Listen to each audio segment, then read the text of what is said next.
వాళ్ళు కూడా ముస్లింసే ప్రాతినిధ్యం దాంట్లో పెట్టుకొచ్చింది అదే. వక్ఫ్ బోర్డులో వీళ్ళ ఆధిపత్యం తగ్గిపోద్దా? అది గొడవ. ఒకటేమైందంటే ఆ మధ్యన సచార్ కమిటీని కాంగ్రెస్ వేసింది, సోనియా గాంధీ ఉన్నప్పుడే వేసింది. దేశవ్యాప్తంగా దాదాపు 4 లక్షల ఎకరాలు ఉంది. 4 లక్షల ఎకరాలు ఆస్తి ఉందంటే ఎంత సంపాదన వస్తుంది?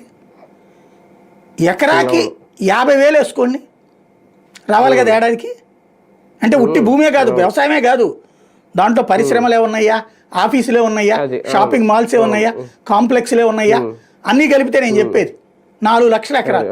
అందుకని 50,000 అంటున్నా. 4 లక్షల ఎకరాలకి 50,000 అంటే ఎంత రావాలి? 2 లక్షలు రావాలా?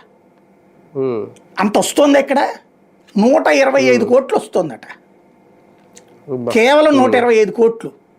పోనీ ముస్లింల ఆస్తి ముస్లింలే ఉంటున్నారా అద్దెకి, వేరే వాడు ఉంటున్నాడా వక్ఫ్లో? ఇప్పుడు నేనే ఇదివరకు స్టోరీలు రాశా.